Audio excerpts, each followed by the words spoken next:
ሰላም ሰላም ውድ አድማጮቻችን፣ ይሄ የስፖርት ነው። እንግዲህ የሀገራት ጨዋታ መኖሩን ተከትሎ የተለያዩ መረጃዎችን ቸልሲን የሚመለከቱ አጠናቅሬ ለማምጣት ሞክሬያለሁ። የእናንተን አስተያየትና ኮሜንት የምጠብቅ ነው የሚሆነው። እንግዲህ ምንም እንኳን ቸልሲ በደካማ ሁኔታ ላይ ቢገኝም ስለ ቡድኑ የተለያዩ መረጃዎች ሁሌም ይወጣሉ። ስለዚህ የቸልሲ ደጋፊዎች ላይክ፣ ሼር፣ ኮሜንት፣ ሰብስክራይብ ማድረጋችሁን አታቁሙ።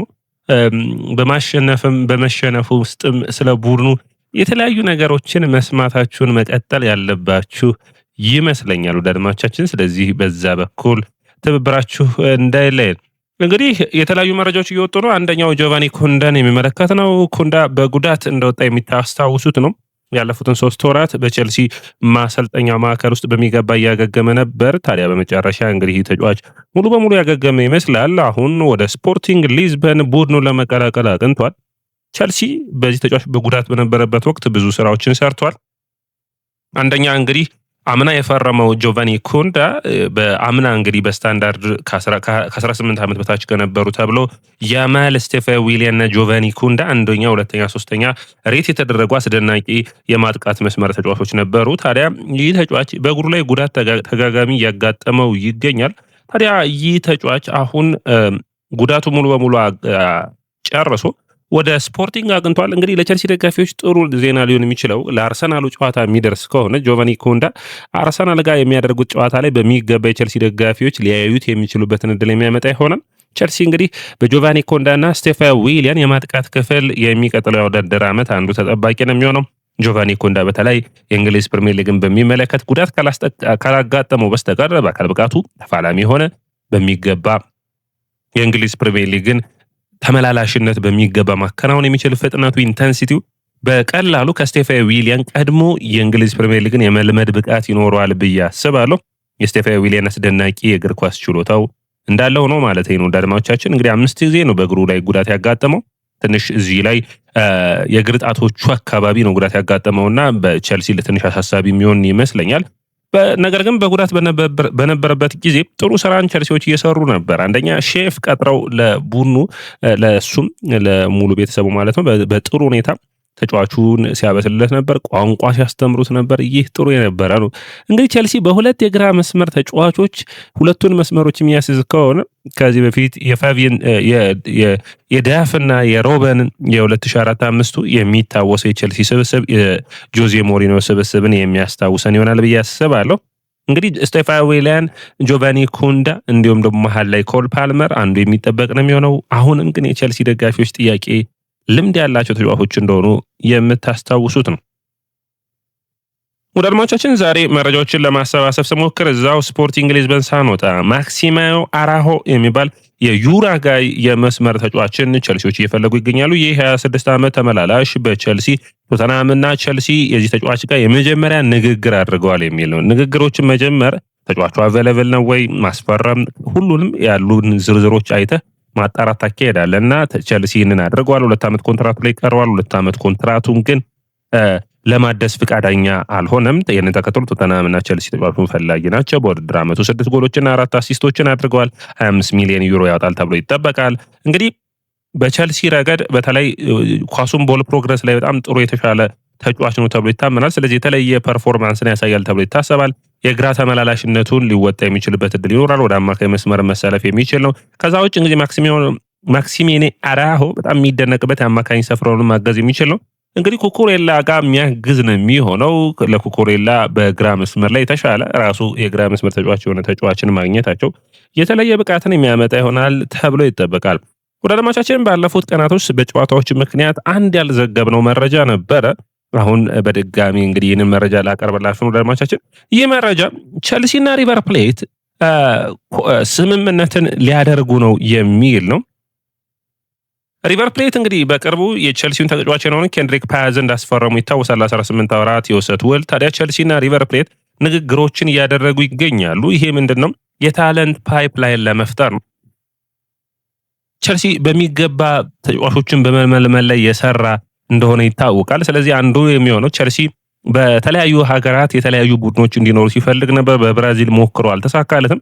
ታዲያ ከሪቨር ፕሌት ጋር ንግግሮችን እያደረገ ይገኛል። ቸልሲ ከአውሮፓ ስትራስቡርግ ይኖረዋል። ከደቡብ አሜሪካ ደግሞ ተጫዋቾችን ማሳረፍ የሚችልበት ቡድን ይፈልጋል። ታዲያ ከሪቨር ፕሌት ጋር ስምምነት ላይ ሊደርሱ ነው የሚል ነው። ሪያል ማድሪድ ሙከራዎችን አድርጎ አልተሳካለትም። ታዲያ ቸልሲ ይህ የሚያደርግ ይሆናል። እንግዲህ ቸልሲ በመላው ሳውዝ አሜሪካ፣ በደቡብ አሜሪካ የሚመለመላቸውን ተጫዋቾች በዛው በሳውዝ አሜሪካ በባህላቸው በተመሳሳይ በሆነው ሂደት ከሌሎች ሊጎች በቀጥታ መጥተው መጫወት የሚችሉበት ከዛ ውጭ ሪቨር ፕሌት የሚያወጣቸው ምርጥ ተጫዋቾች ካሉ ደግሞ ለቸልሲ የመጀመሪያው ሪፊውዛል ራይት ወይም ደግሞ ተጫዋቹን ለቸልሲ ትፈልገዋል አትፈልገውም፣ ቸልሲ የማይፈልገው ከሆነ ወደ ሌላ ክለብ የመዘዋወር መብትን ይሰጠዋል። ለምሳሌ በክረምቱ ፍራንኮ ማስተንቶኖን አይተናል አይደለ? ወደ ሪያል ማድሪድ ያቀናውን እንደዚህ አይነት እድሎችን የሚያገኙ ይሆናል። ከዚህ በፊት ኤንዞ ፈርናንዴዝን የምታስታውሱት ነው ሪቨር ፕሌት ነው።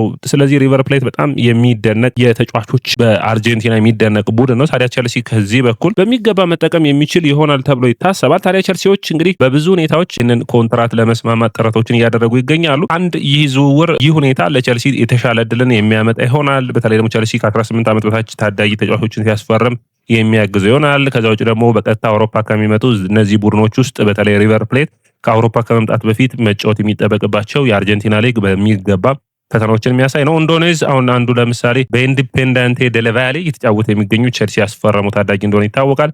አሁን ወደ ሪቨር ፕሌት አቅንቶ በሪቨር ፕሌት ደግሞ ጥሩ ጨዋታዎችን ካደረገ በኋላ ወደ ስትራስቡርግ ከስትራስቡርግ በቀጥታ ወደ ቸልሲ ዋናው ቡድን የመምጣት እድል ይኖረዋል። እንደዚህ አይነት እድሎችን የሚያገኙ ይሆናል ተብሎ ይጠበቃል። ነገር ግን በይፋ እስካሁን ድረስ አዲስ ነገር አልወጣም። ሌላኛው እንግዲህ ከጣሊያን የሚወጡ መረጃዎች ሁለት መረጃዎችን ይዘዋል። አንደኛው ስታቫን ፓቭሎቪችን የሚመለከት ነው። ይህ የኤሲ ሚላኑ የመሃል ተከላካይ በጣም አስገራሚ የመሃል ተከላካይ ነው። በአካል ብቃቱ ረገድ ረጅምና ቸልሲ በክረምቱ ላይ ያስፈረማቸው ከሚፈልጋቸው ተጫዋቾች አንዱ አይነት ተጫዋች ነው።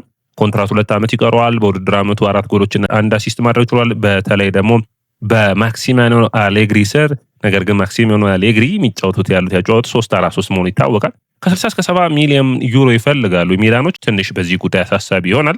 ነገር ግን ድርድሮቹ የሚቀጥሉ ይሆናል። ምን አይነት ውሳኔ ከቡድኖቹ እንደሚወሰን የሚጠበቅ ነው። ፓቭሎቪች ለቸልሲ ኳስን ይዞ ለሚጫወት ቡድን እንዴት አይነት የጨዋታ ቅርጽን ይይዛል የሚለው ለቸልሲ ትልቅ ጥያቄ የሚሆን ነው። ነገር ግን የአካል ብቃቱ በጣም ወሳኝ የሆነ ለቸልሲ ሚና ሊኖረው እንደሚችል የሚጠበቅ ይሆናል። እንግዲህ ቸልሲዎች እዚህ ላይ ነው እንግዲህ ጥሩ ውሳኔዎችን መወሰን ያለባቸው የሚመስለኝ። በክረምቱ የዝውውር መስኮት ቸልሲ ከፍ ያለ ማለትም ጥራት ያለው ተጫዋችን በብቃት ረገድ ደግሞ በፕሪሚየር ሊጉ ጥሩ የሆነ ኳስን መጫወት የሚችል ለቸልሲ ያጫወት የሚሆን ማለት ነው።